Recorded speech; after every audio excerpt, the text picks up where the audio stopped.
Afin de réaliser un appareil à crème catalane, nous avons besoin de lait entier, de crème, de jaune d'œuf, de sucre semoule, d'amidon de maïs ou de la maïzena, mais également de zeste de citron jaune et vert et de la cannelle en poudre.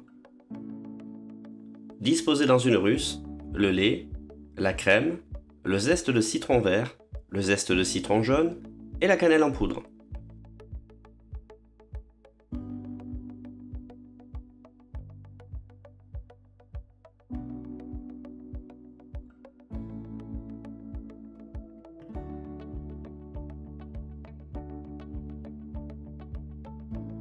Dispersez convenablement tous les éléments à l'aide d'un fouet. À la différence d'une crème brûlée, cet appareil se construit de façon assez similaire selon le protocole de la crème pâtissière. L'épaississement de la crème sera dû en grande partie à la présence d'amidon, mais en quantité bien moindre qu'une crème pâtissière. Il sera d'ailleurs important de vérifier l'exactitude des pesées, sous peine de générer une crème trop amylacée et désagréable en bouche. Une fois le lait chaud, filmez et laissez infuser la crème afin de développer les arômes.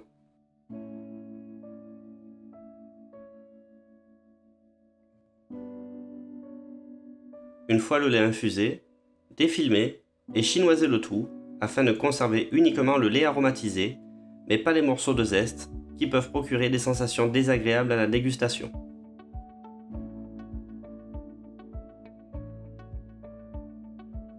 Parallèlement, mélangez les jaunes d'œufs avec le sucre semoule. Veillez à mélanger les éléments immédiatement, sous peine de voir les jaunes d'œufs formés de petits grains. On dit alors que le sucre a cuit les jaunes. Plus précisément, le sucre, en contact avec les phospholipides contenus dans les jaunes d'œufs, provoque une réaction qui génère de la chaleur et suffit pour provoquer une petite coagulation. Incorporez l'amidon de maïs,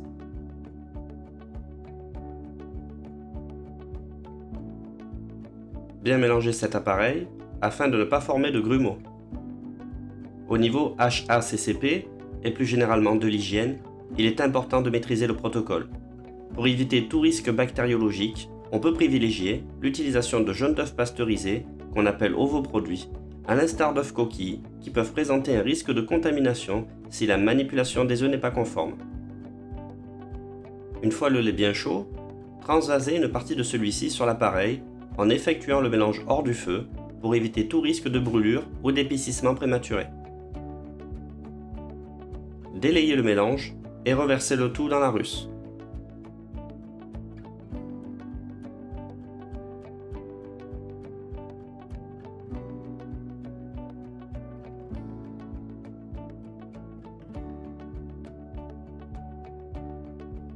Cuire la crème sur le feu, qui va s'épaissir en s'approchant de l'ébullition.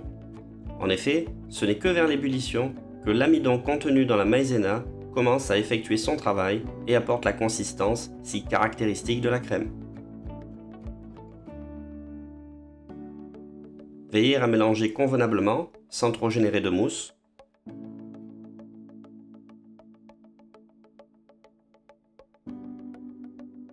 À l'ébullition, on observe un bon épaississement de la crème. Celle-ci est donc cuite. Remplir les coupelles catalanes quasiment à hauteur.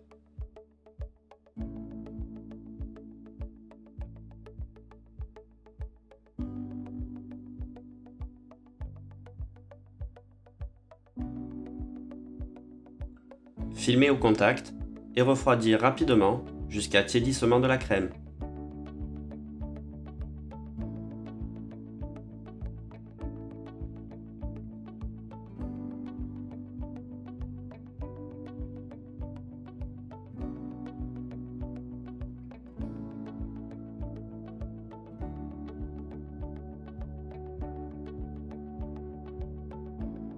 Saupoudrer légèrement de cassonade en veillant à ne pas en mettre sur les parois.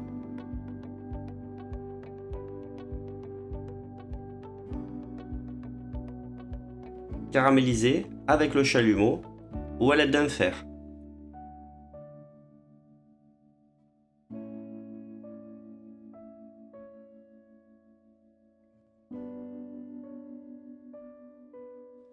reparsemer de cassonade et recaraméliser.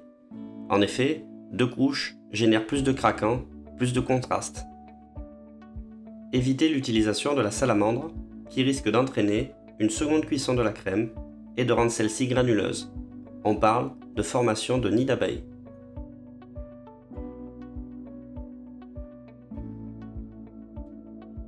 Servir la crème tiède, juste caramélisée, afin d'avoir un joli contraste de texture.